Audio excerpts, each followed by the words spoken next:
Halo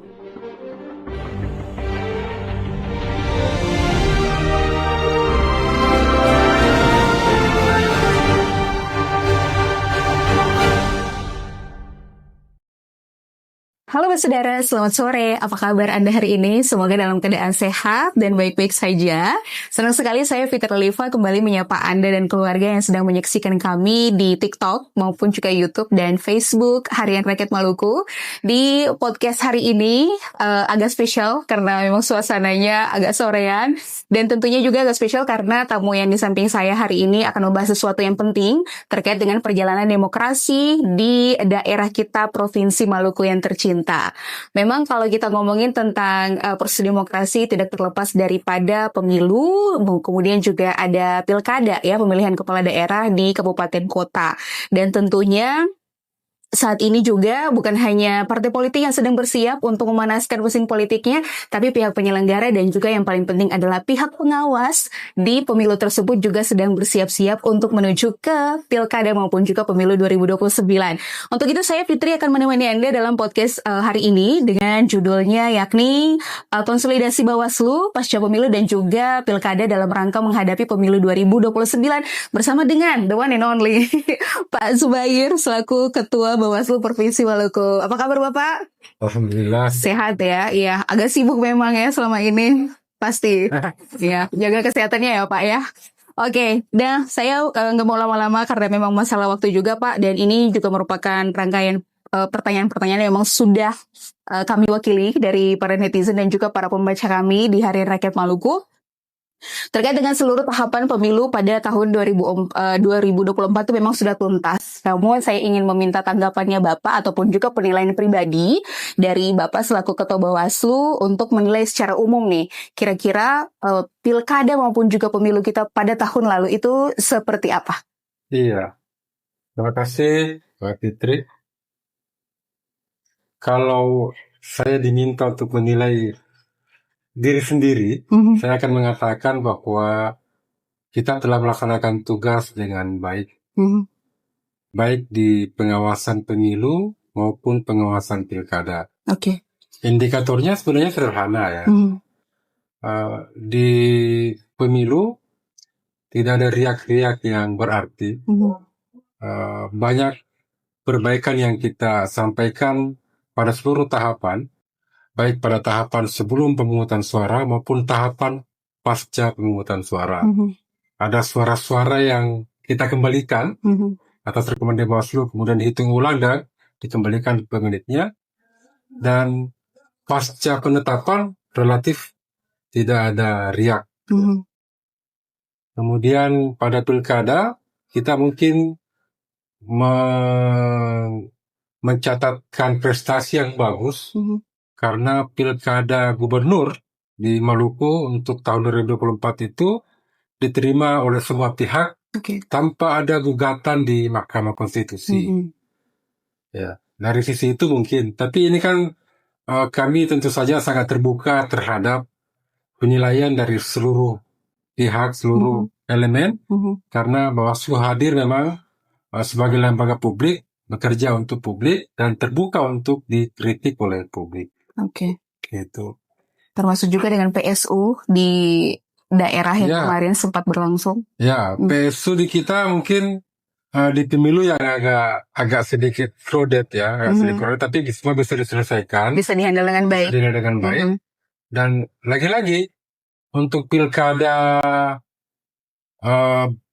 gubernur dan bupati wali kota seprovinsi Maluku, PSU itu hanya ada satu TPS di Kabupaten Buru waktu itu. Oh iya. Selebihnya ada gugatan ke MK, tapi oleh MK diputuskan tidak memenuhi syarat.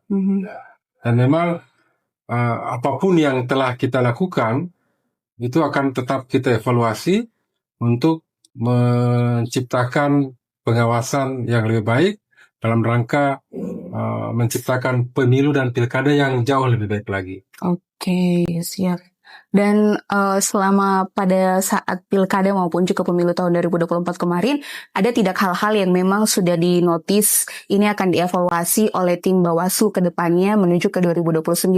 Misalnya soal mungkin temuan terkait dengan netralitasnya ASN, politik uang, ataupun juga mungkin ada berbagai macam kecurangan-kecurangan dalam hal administratif nih di TPS-TPS daerah.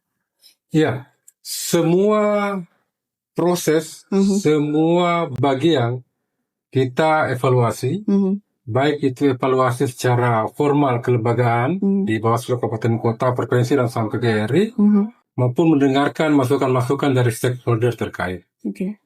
Kita misalnya secara kelembagaan melakukan evaluasi di sebuah kabupaten kota dan di provinsi untuk memastikan apakah kelembagaan Bawaslu yang kemarin mengawasi pemilu dan pilkada itu sudah cukup baik untuk mengawasi pilkada dan pemilu berikutnya. Ya. Dari aspek tugas, fungsi, dan kewenangan kita pun melakukan evaluasi. Memang misalnya kalau kita mengevaluasi PSU yang tadi saya sebutkan satu di Kabupaten Buru, masalahnya adalah soal data pemilih yang masih harus kita bersihkan.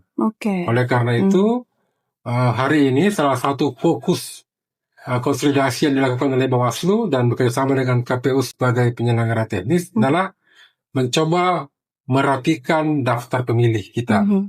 Kita berharap dengan waktu yang cukup panjang untuk kita melakukan pemutahiran data pemilih berkelanjutan, akan lahir daftar pemilih yang lebih akurat, yang mana kalau lebih akurat berarti potensi-potensi PSU seperti di Buru itu bisa kita hindari.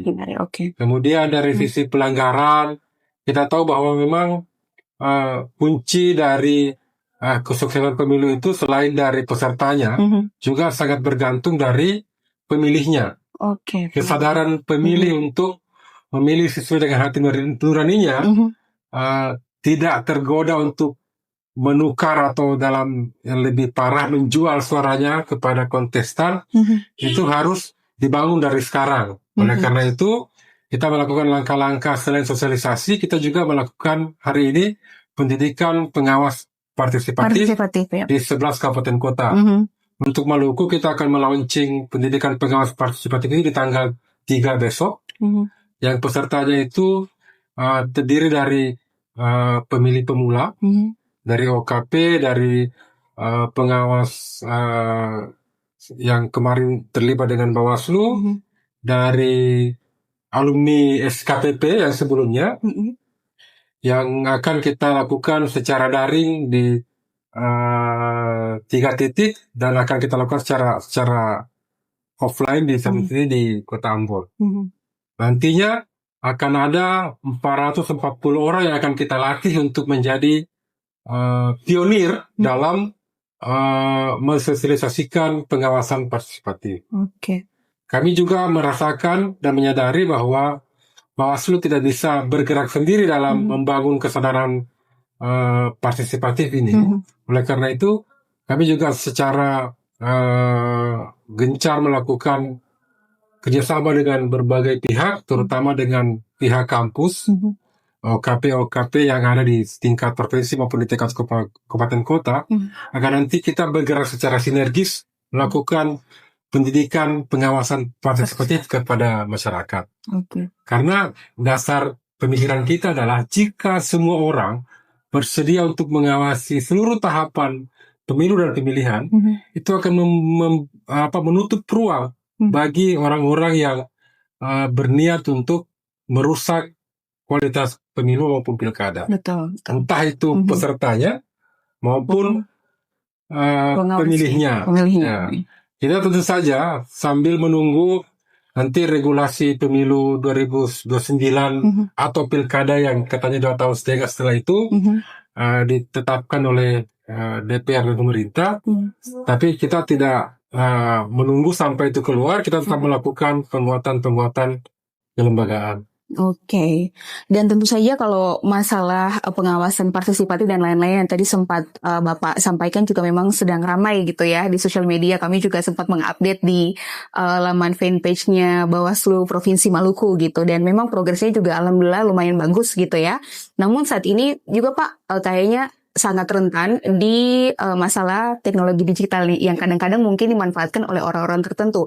Apakah Bawaslu juga menganggap hal itu sebagai sebuah ancaman serius sehingga tindakan preventif yang dilakukan ataupun juga untuk memproteksi itu ada dari pihak Bawaslu, Pak? Ya, pemilu dan pilkada yang baru kita lewati di tahun 2024 kemarin memberi pelajaran ke kita bahwa arena pertarungan atau kontestasi para kandidat ini kan bergeser dari pertarungan konservatif atau tradisional ke medan pertarungan yang lebih canggih yang kita sebut dengan IT tadi itu ya.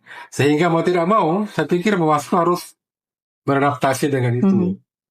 Segala upaya yang kita lakukan untuk paling tidak atau setidaknya mengimbangi penggunaan teknologi yang dilakukan oleh KPU.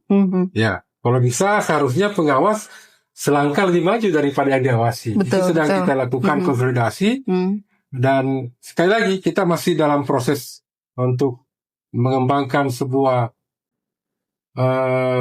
perangkat pengawasan yang terintegrasi dengan IT. Ke depan kita akan menghadapi lapangan yang akan jauh lebih berbeda dari sebelumnya. Sehingga mau tidak mau, kalau kita mau menciptakan pemilu dan pilkada yang lebih baik, kita harus bisa beradaptasi dengan perkembangan teknologi yang ada. Betul sekali. Jadi mudah-mudahan para pemilih juga di luar sana, apalagi pemilih pemula maupun juga pemilih yang dari segi usia juga sudah lumayan lanjut gitu ya, jangan sampai termakan isu hoax dan juga misinformasi yang beredar di sosial media saat ini gitu, Pak. Oke, dan selama ini juga tadi Bapak sempat mention soal kolaborasi nih dengan berbagai pihak. Nah, apakah selama ini ada bentuk kolaborasi yang cukup strategis antara pihak KPU, kepolisian, bahkan juga mungkin media massa untuk menginformasikan hal tersebut kepada masyarakat? Iya. Di pemilu dan pilkada kita memang punya program kolaborasi yang strategis ya. Kalau dengan kepolisian dan kejaksaan sudah pasti kita tergabung dalam Gakumdu, Sentra Penegakan Hukum Terpadu yang bertanggung jawab untuk menangani dugaan pelanggaran pidana. Untuk pelanggaran-pelanggaran lainnya kita butuh kolaborasi dengan semua pihak, terutama pihak yang bersentuhan langsung dengan proses pemilihan atau pemilu. Setidaknya untuk bersedia melaporkan dugaan pelanggaran yang terjadi di lapangan.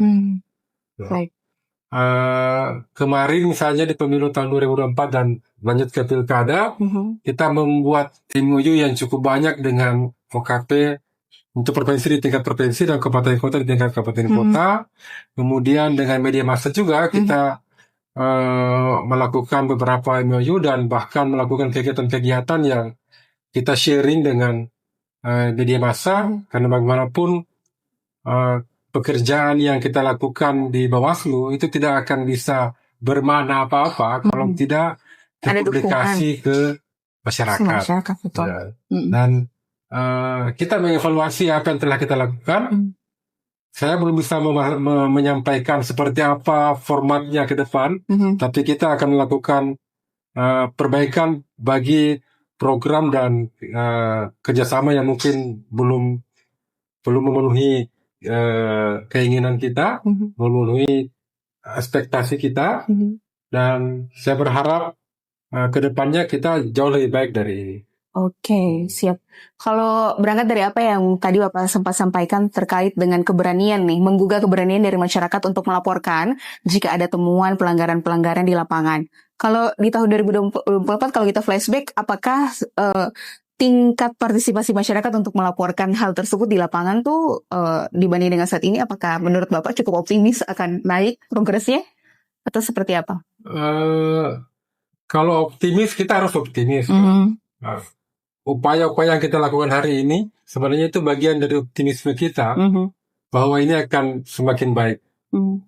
Memang kalau kita merujuk ke praktek di pemilu dan pilkada tahun 2024 itu belum sebaik atau belum sebanyak yang kita harapkan. Kebanyakan misalnya dugaan pelanggaran pemilu dan pemilihan itu dilaporkan oleh pihak-pihak yang memang dirugikan secara langsung. Misalnya eh, calon yang dirugikan, ya kan? Atau partai politik yang merasa dirugikan. Padahal kita mau, karena ini adalah mencakup kepentingan semua orang, karena pemimpin yang lahir dari pemilu dan pilkada adalah terkait dengan semua kepentingan, maka seharusnya keterlibatan dan kesadaran orang untuk melaporkan itu jauh lebih luas lagi. Betul. Kami bersyukur karena banyak laporan yang masuk ke Bawaslu kemarin ini dari pihak yang dirugikan secara langsung. Ada juga memang bagian sedikit dari masyarakat ya yang memang belum syarat ya beberapa bagian karena mungkin karena pengetahuan dan sosialisasi yang tidak maksimal dilakukan oleh pihak kami. Tapi sebenarnya tidak ada laporan yang mubazir di Bawaslu. Ya, nah ini yang coba kita terus lakukan dalam waktu yang kita sebut sebagai waktu atau masa non tahapan ini. Dari segi angka apakah bisa di-spill, Pak? Saya lupa persisnya ya.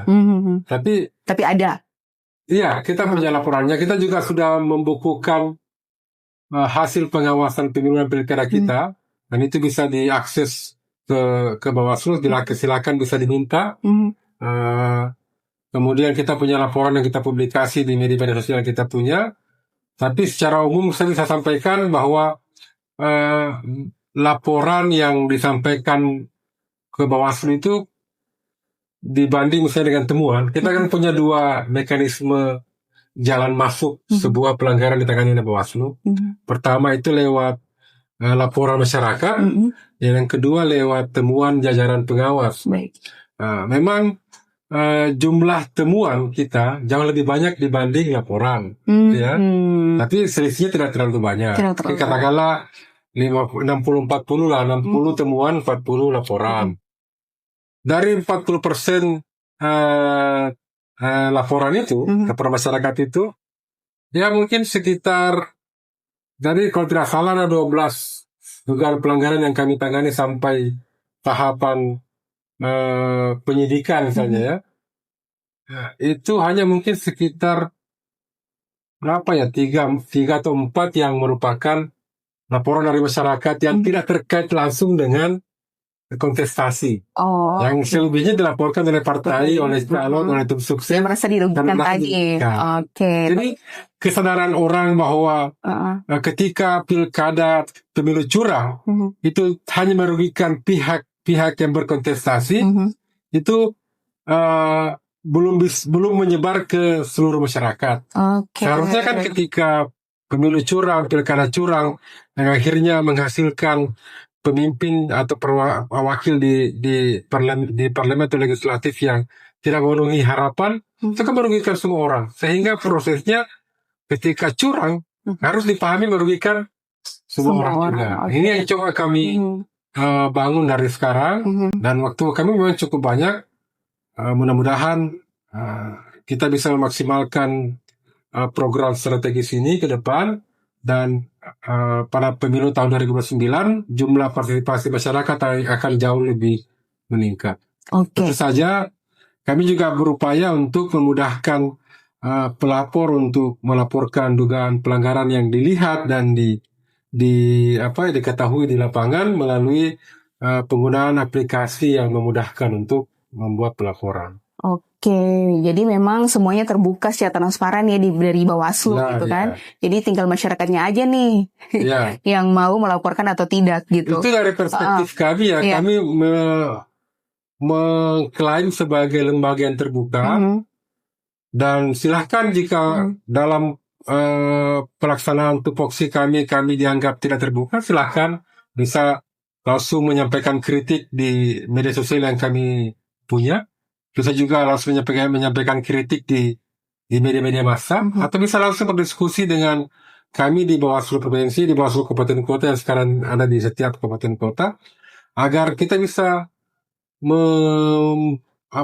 memberi kontribusi memperbaiki Bawaslu secara kelembagaan, Oke. untuk perbaikan pemilu dan pilkada yang lebih baik ke depannya. Baik. Nah, kalau berbicara terkait dengan target besar atau mimpi besar dari Bawaslu untuk menciptakan pemilu yang memang transparan dan juga memiliki hasil yang baik, pasti ada segmentasi tertentu nih untuk pemilih, terutama para Gen Z ataupun juga pemilih pemula yang saat ini. Apa langkah konkret yang dilakukan oleh pihak Bawaslu untuk meyakinkan para Gen Z supaya berpartisipasi atau menjadi pengawas maupun juga menjadi pemilih yang adil dan juga transparan dalam prosesnya nanti, Pak?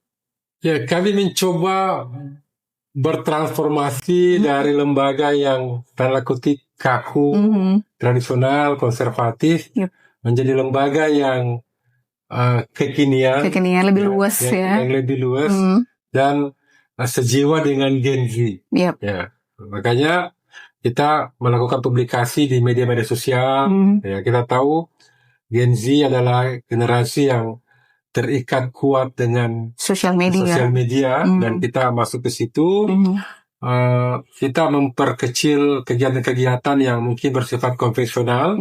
Ya, kita melakukan sosialisasi lewat media yang lebih tepat menyasar Gen Z. Ya. Dan yang kedua, tadi yang saya sampaikan, pendidikan pengawas partisipatif yang kita lakukan di 11 kabupaten kota itu semua pesertanya adalah Gen Z. Ya. Kita berharap nanti peserta yang lulus dari program ini menjadi pelopor di komunitasnya masing-masing untuk menyebarkan virus pengawasan partisipatif ke generasi Z yang lebih luas.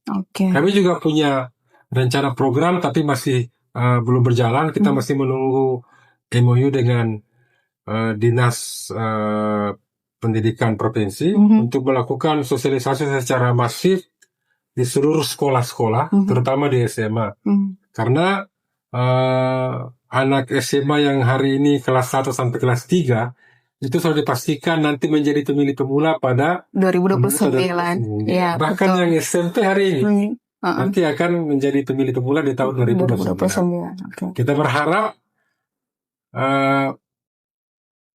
pemilih yang cerdas, pemilih yang betul-betul menginginkan pemilu yang berkualitas, itu sepenuhnya ada di pemilih pemula ini. Dan jumlahnya kan tidak sedikit. Jadi kita mencoba menyasar itu, sambil tentu saja kita mencoba menyampaikan penguatan demokrasi dan penguatan pemilu partisipatif kepada seluruh elemen masyarakat.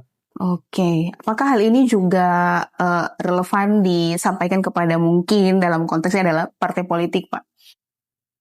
Seharusnya ya. Sebenarnya tanggung jawab pendidikan politik itu kan adanya di partai politik. Di partai. Ya.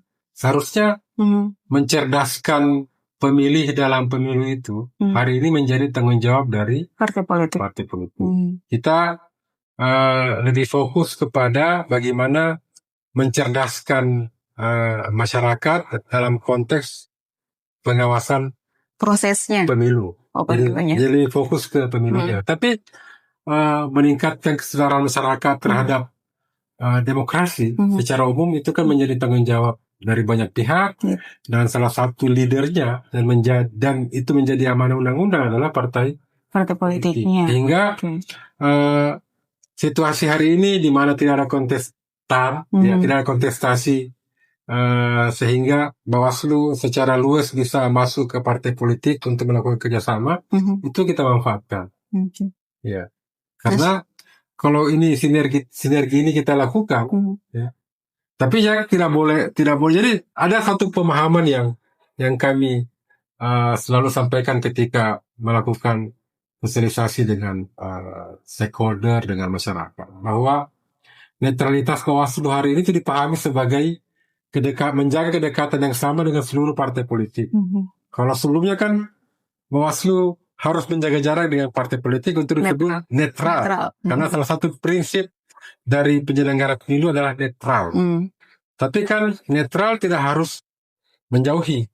Netral bisa juga dengan mendekati, tapi dengan kedekatan yang sama. Nah, itu kita lakukan karena memang konteks non-tahapan hari ini memungkinkan itu kita lakukan. Oke, jadi yang penting adalah semuanya masih berada dalam koridor masing-masing gitu ya Pak ya. Kita punya kepentingan yang sama. Betul. Saya pikir semua anak bangsa hari ini terlepas dari latar belakang partai politik ataupun sosialnya, menginginkan pemilu itu berjalan secara baik, menginginkan pemilu yang berkualitas, dan pasti menginginkan pemilu yang tanpa politik uang. Betul. Semua sama hari ini, ya kan?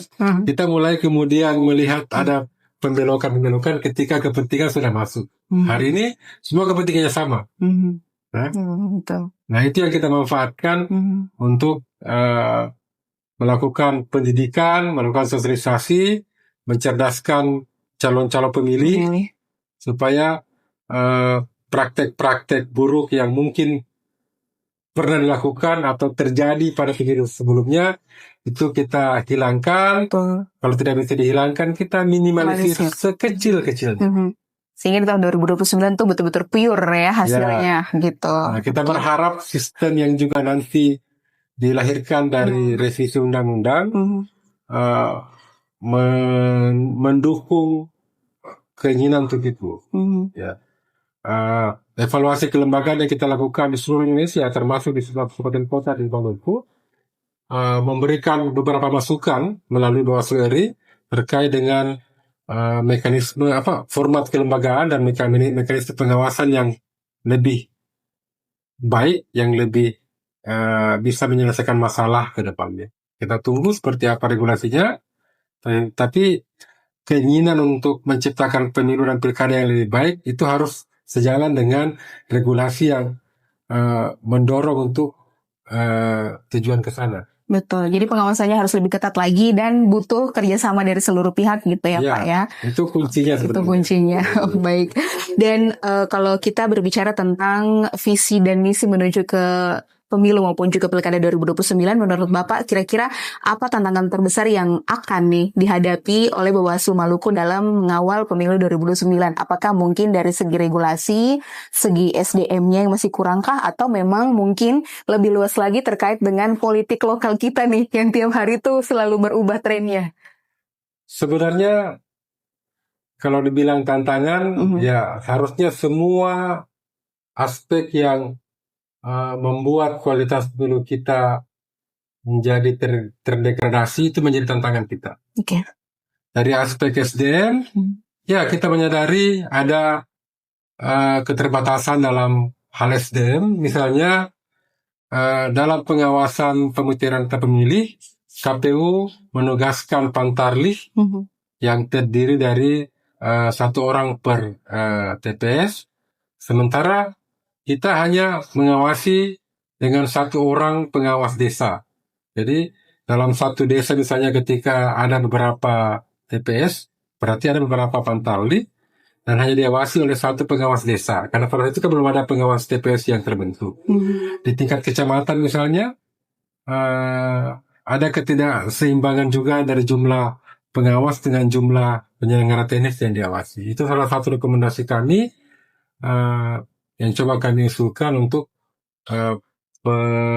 perbaikan kelembagaan dengan membentuk pengawas yang proporsional dengan jumlah penyelenggara teknisnya.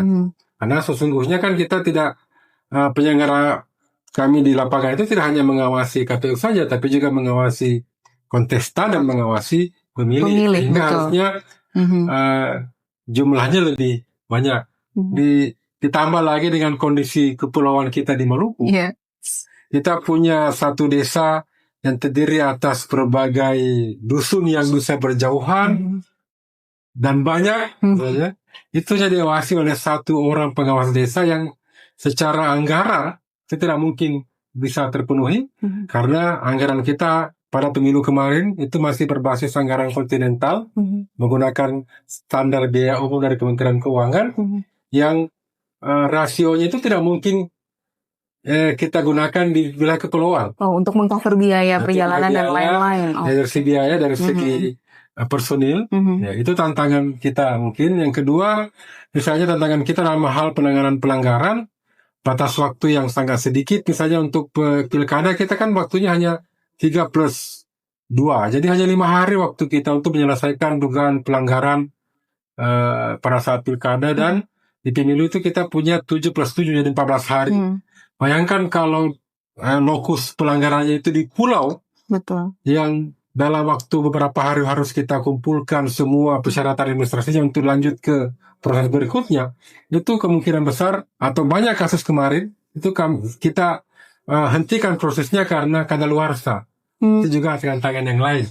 Jadi butuh pengaturan yang mengakomodir kesulitan geografis di wilayah kepulauan seperti Maluku dan kepulauan-kepulauan lain di Indonesia, yang berlaku tidak secara universal, tapi berlaku spesifik di wilayah dan karakteristik seperti itu. Apakah itu menjadi bahan pertimbangan tertentu yang dinotis oleh pihak Bawaslu Maluku dan disampaikan ke pusat? Ya, kebetulan memang penguatan kelembagaan yang kita lakukan beberapa bulan yang lalu di 11 kabupaten kota itu menghadirkan narasumber dari Komisi 2, anggota DPR RI Komisi 2, yang mereka bisa langsung mendengarkan perspektif masyarakat dan perspektif penyelenggara pemilu, sehingga apa yang kira-kira menjadi tantangan-tantangan dalam pengawasan pemilu dan pemilihan itu tersampaikan. Dan saya yakin itu sudah tersampaikan. Baik. Kalau tantangan yang lain, ya kita punya masalah yang akan lebih berat ke depan, di mana dunia kita hari ini sudah sebagian besar di ekspansi oleh IT, AI juga. AI apalagi tambah AI yang kita tidak bisa membedakan mana yang asli dan mana yang palsu. Dan oleh karena itu menjadi tantangan. Jika jajaran kami tidak mau meningkatkan kapasitas dirinya, maka mereka akan ketinggalan.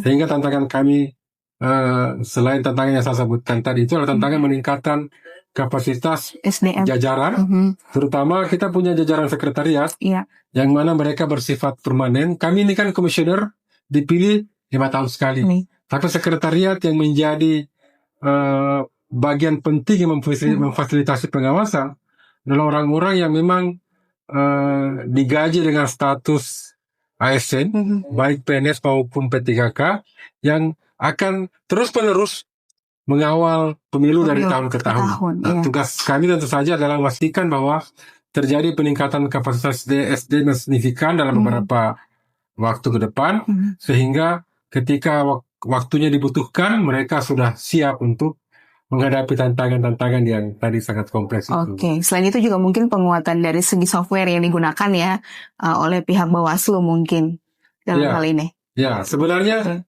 kalau penggunaan software kita relatif menunggu kebijakan dari Bawaslu. Jadi kita hanya menyiapkan pertama di tingkat provinsi ini menyiapkan SDM yang mumpuni, yang mampu beradaptasi dengan perkembangan digitalisasi itu, sehingga ketika apapun kebijakan dari RI nanti, baik itu regulasi pemilu dan pilkada maupun regulasi dari Bawaslu sendiri, itu bisa langsung diaplikasikan di lapangan. Kami juga memang pada beberapa pemilu sebelumnya melakukan semacam inovasi dengan aplikasi untuk mengecek keakuratan daftar pemilih. Itu mungkin akan kita kembangkan juga ke depan. Hari ini kita sudah mencoba mengevaluasi beberapa aplikasi yang kita ciptakan di Maluku ya. Misalnya kita punya aplikasi yang bisa langsung menghimpun seluruh hasil pemungutan suara dari seluruh TPS sebelum kita kirim ke Bawaslu RI kemarin, dan itu akan kita kembangkan terus. Tapi kalau aplikasi atau software yang digunakan secara umum di Bawaslu seluruh Indonesia, itu saya pikir menjadi kewenangan dari Bawaslu. Jadi nanti kalau udah ada tinggal di follow up aja sama Bawaslu di daerah gitu ya Pak ya. Sebagai contoh ya, hari ini kita sedang memperkuat aplikasi Sigap Lapor. Sigap Lapor.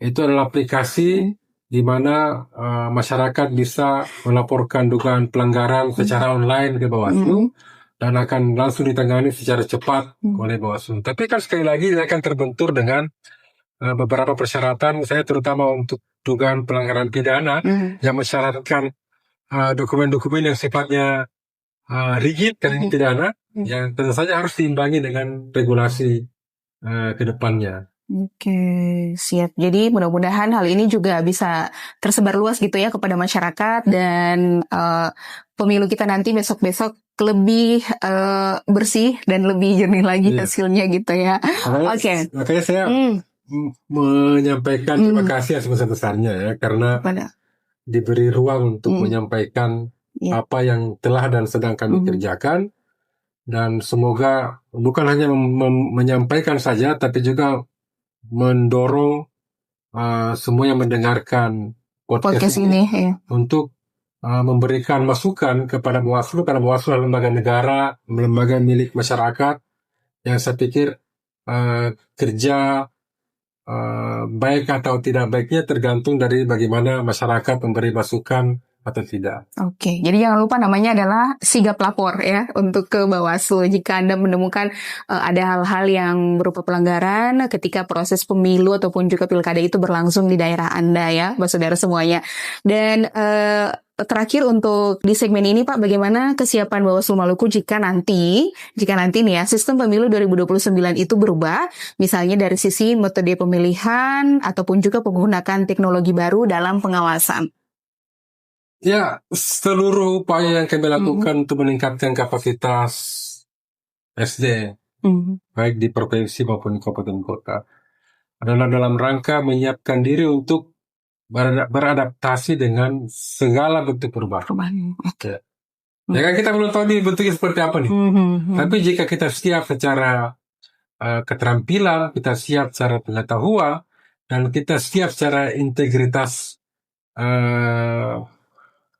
kelembagaan, personal dan kelembagaan, maka apapun bentuk perubahannya, saya pikir akan bisa kita tangani dengan baik. Oke, semoga ya, karena memang lumayan masih lama nih Pak jenjang waktunya gitu. Jadi semoga juga kerjasama di media, kemudian para stakeholder dan instansi-instansi maupun juga lembaga yang lain mendukung untuk hal ini pada masyarakat gitu ya.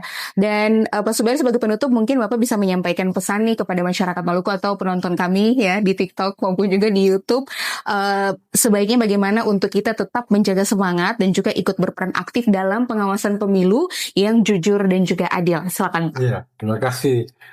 Sebenarnya tugas dan tanggung jawab pengawasan pemilu dan pemilihan itu adalah di tangan masyarakat semuanya. Kenapa kemudian Bawaslu dibentuk untuk mengambil peran itu secara spesifik? Karena tugas dan fungsi pengawasan masyarakat sipil ini dirasa belum maksimal, sehingga tanggung jawab kita semua adalah bagaimana mendorong dan membangkitkan pengawasan partisipatif itu, dimulai dari kesadaran untuk memiliki sense of kesadaran untuk memiliki persepsi yang sama bahwa pelaksanaan pemilu dan pilkada adalah untuk kepentingan kesejahteraan masyarakat. Sehingga harus diawasi dan menjadi tanggung jawab bersama. Ya. Jadi semakin tinggi tingkat partisipasi masyarakat dalam pengawasan, semakin tinggi kepedulian masyarakat dalam menciptakan pemilu dan pilkada yang baik, yang berintegritas, maka akan semakin bagus pemilu kita, dan pada akhirnya akan menciptakan melahirkan pemimpin yang siap membawa masyarakat kepada kesejahteraan yang lebih baik. Oke, kita tetap dukung itu ya Pak ya, mudah-mudahan. Ya, dan memang sesuai kemenangan undang-undang, tugas itu akan kami laksanakan hari ini, sampai ada regulasi berikutnya. Kalau misalnya Bawaslu dibubarkan, karena ada juga wacana Bawaslu mau dibubarkan. Oh iya. Betul. Kalau kita membaca draft hari ini, Bawaslu nanti fokus pada penanganan pelanggaran pemilu dan pemilihan. Kita menunggu seperti apa. Tapi pada intinya bahwa saya berharap kita semua, elemen bangsa ini, peduli bahwa pemilu adalah satu-satunya cara untuk melakukan pergantian pimpinan yang damai. Oleh karena itu kita harus punya tanggung jawab dan kesadaran yang sama untuk menciptakan pemilu yang baik, untuk melahirkan pemimpin yang baik pula. Oke, gitu ya. Pesan bijak dari Bapak Subair selaku Ketua Bawaslu Provinsi Maluku. Jadi memang yang namanya kesadaran tuh yang mesti dibangun sejak dini gitu ya Pak ya, oleh seluruh lapisan masyarakat. Sehingga nantinya besok-besok kita nggak komplain nih. Kalau misalnya ada kebijakan dari kepala daerah yang mungkin tidak pro terhadap rakyat, ya nggak usah nyesel kali itu pilihan kita gitu ya. Dan tentunya selain daripada pemilih, pihak pengawasnya juga di daerah juga harus bekerja keras untuk bisa lebih jeli lagi dalam bekerja dan juga kinerjanya tetap diawasi gitu ya Pak ya oleh masyarakat, sehingga bentuk konsolidasi yang saat ini sedang dibangun oleh pihak Bawaslu hingga nanti tepat pada saat tahapan pilkada dan juga akhir pilkada maupun juga pemilu nanti itu bisa sesuai dengan harapan kita masing-masing. Semoga proses konsolidasinya nanti berjalan dengan baik ya Pak, lancar jaya, nggak ada kendala apapun itu. Kalaupun ada kendala bisa dihandle lah ya oleh pihak Bawaslu. Boleh Pak, silakan. Jadi anggota Bawaslu Provinsi, Kabupaten Kota, bahkan RI hari ini itu dipastikan bukanlah anggota Bawaslu Provinsi, Kabupaten Kota yang akan mengawasi pemilu dan pilkada tahun depan.